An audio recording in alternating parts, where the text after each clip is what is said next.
Good afternoon and welcome to today's Premium Account short form webinar.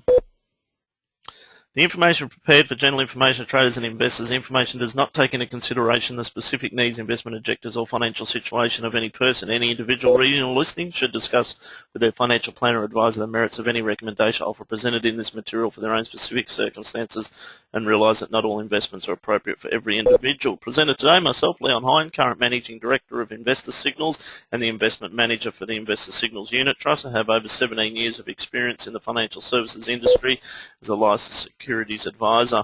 The format for today's presentation, it is a short form webinar, so a quick look at the global macro outlook. We look at our preferred buy and sells, we review price targets and valuations and conclude with a short-term outlook for the Australian market. The services that we provide are up on the screen there, and if you'd like to know more about those, please contact either myself or Christine, info@investorsignals.com.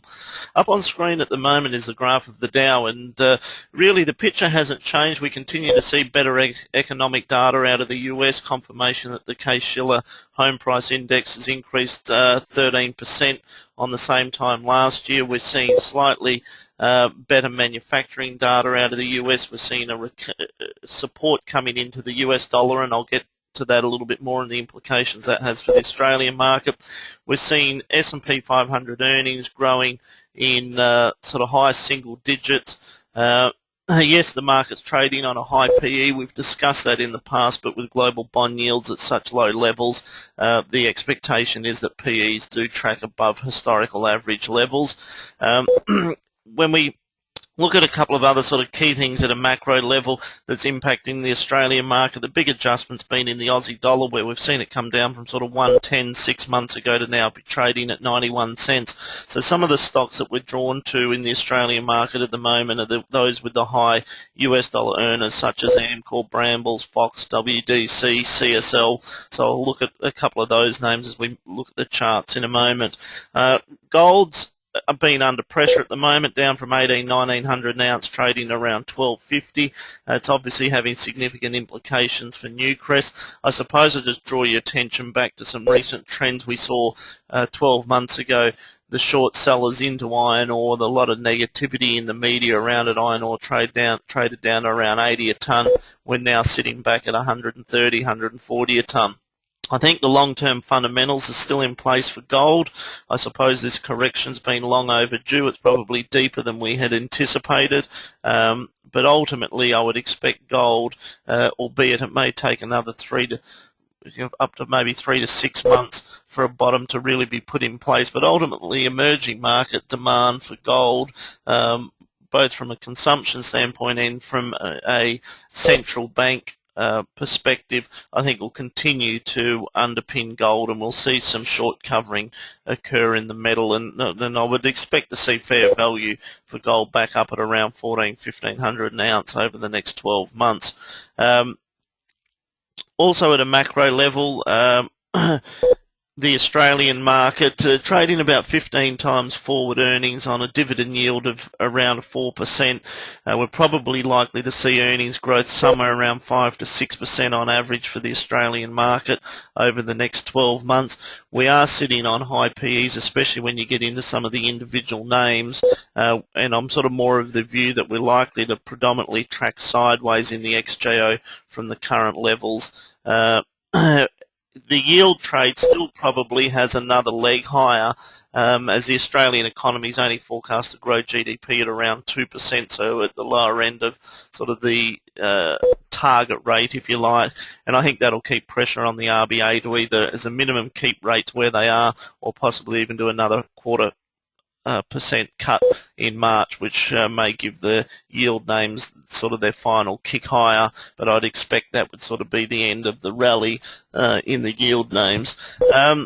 Okay, on that note, let's move to a couple of stocks. We'll have a quick look at some of the names that we're active in at the moment. So Woodside Petroleum, we continue to like this on a forward outlook, should grow earnings at about 8%, just over a 5% dividend yield, comfortable owning Woodside Petroleum here, and we're selling calls up at around the $40 level there. I'll just start running through some names fairly quickly. Westfield Retail Trust, we continue to like this name from an income standpoint. The company has been reasonably aggressive over the last 12 months in buying back shares, which continues to sort of underpin the share price and at the margin improves sort of the earnings per share profile of the business. Albeit we're not looking for a lot of underlying growth in the company, we think that the yield's well supported at around 6%, and the trading range here is from sort of 3 to 320. We own it at lower levels. We're selling the calls around the 320, and we're driving around 10% cash flow out of Westfield Retail on the basis that it moves sideways.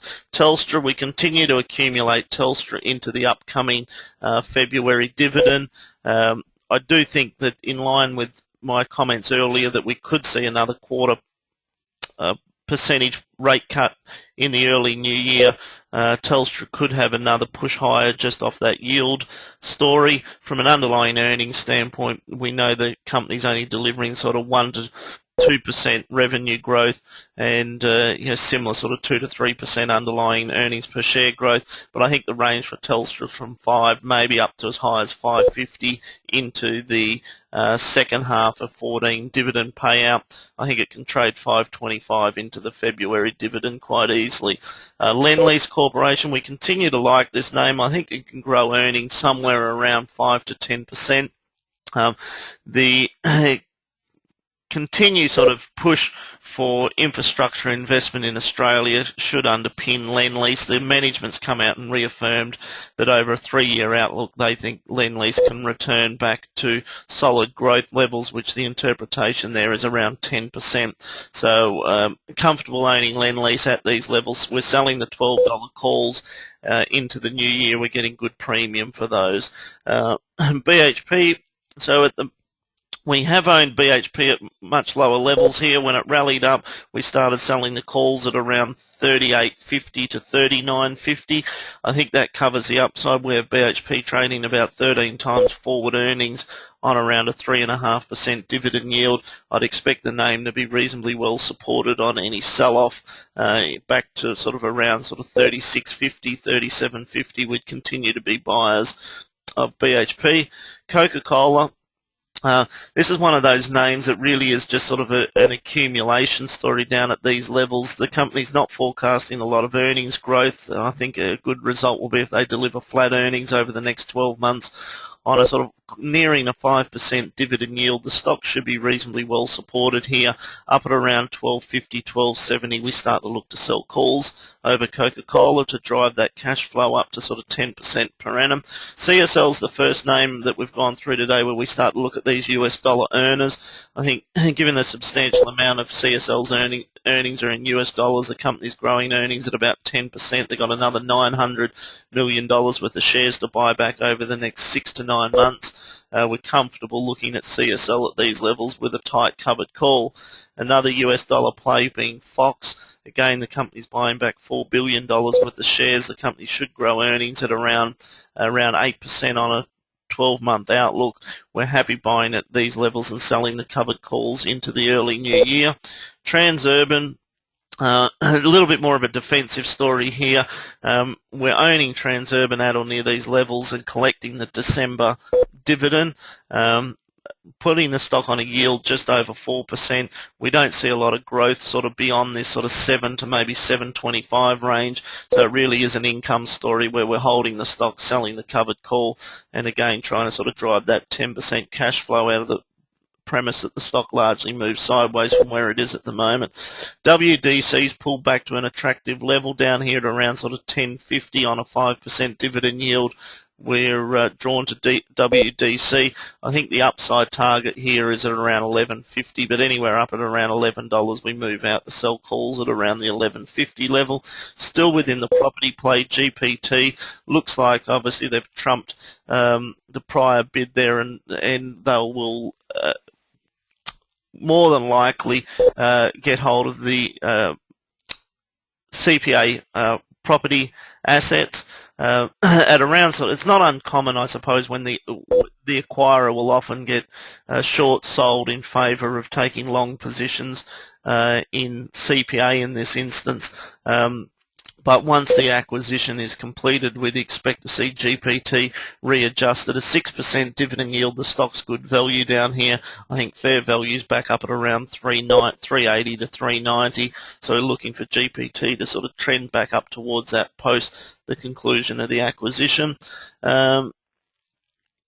Also within sort of the market, the banking stocks at the moment, Westpac, NAB, ANZ, and CBA coming into its dividend in February, all provide some level of support at these levels from a yield perspective, with underlying forward earnings likely to grow somewhere close to sort of 5%. So we're comfortable adding exposure to Westpac at these levels, being patient, waiting for the stock to rally a little further before we look to sell the covered calls over it. AZJ, this is a name that we continue to like. It is, there's no doubt it's expensive. It's priced on a PE of up at around 20 times earnings. The market's already factoring in high double-digit earnings growth, up around 15-18% earnings growth. So you're already paying a premium for that sort of future high level of earnings growth. But our strategy, to the extent at an ideal level, we're strong accumulators of AZJ back below 450.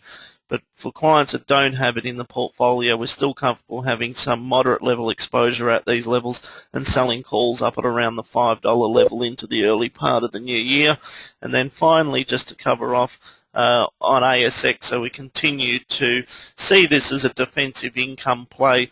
We're not looking for a lot of earnings growth here in ASX, but again, it's one of those names that we're able to accumulate at these levels, collect sort of the 4.5% dividend yield, sell the covered calls and drive the cash flow up to around 10%. And just to conclude for today's session, just to look at a couple of these US dollar earners. So coming into option expiry tomorrow, we've been strong accumulators of Amcor at lower levels. We've sold the covered calls predominantly at around sort of the $11 to $11.25 level. We've in most cases received around 25 cents for those, so we have an effective exit price up at around $11.50. We'll just have to wait and see where Amcor settles tomorrow going into option expiry. But at a 4% dividend yield, trading about 17 times forward earnings, the stock is expensive but well supported as a result of a combination of its US dollar earnings and the pending spin-off of Aurora, which is the Australian packaging assets. Brambles, same type of thing here, where we own it at lower levels. We've sold the covered calls predominantly at around sort of the 975 level, so at this stage we should be okay going into expiry tomorrow, and we'll just look to reset those calls again into sort of December, January. We've got the upcoming shareholder vote on the spin-off of the recall assets, and as I've alluded to before, we'll look to just sell those recall shares on market should they be distributed and the business spun off out of the broader Brambles business. But from a valuation standpoint, the stock's reasonably expensive up at these levels and compressing down a sort of 3% dividend yield. And finally, just to conclude today, a quick review of the XJO again, and just to summarise our strategy here. At 15 times earnings, 4% dividend yield, I think the index is starting to look expensive. A lot of names pushing up onto very high multiples. Our broad portfolio allocation strategy is to continue to have exposure to the US dollar earners that obviously get the benefit from the low Aussie dollar. We're trying to find the companies that are forecast to grow earnings somewhere between 5 to maybe 10%. If we can identify the US dollar earners that are going to do that, plus get some added benefit of the lower Aussie dollar, we recognise we're paying fairly high multiples for these names, so we're running tight covered call strategies over them, and we think that as a fundamental strategy within portfolios provides sort of the best sort of risk-adjusted return at the moment. We're drawn to some of the defensive names, TRANSurban, Woolworths, Wesfarmers to a lesser extent at the moment. That's looking a little bit expensive for our liking. Starting to step back in with Coca-Cola, and then obviously in the resource space, BHP and Woodside Petroleum remain our preferred exposure.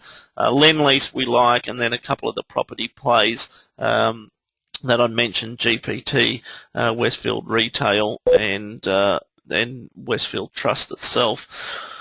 So our base case is that we think that the market largely consolidates, moves sideways from these levels, and with sort of reasonably optimistic that the US growth there is likely to sort of maintain US GDP up at around sort of 2.5%.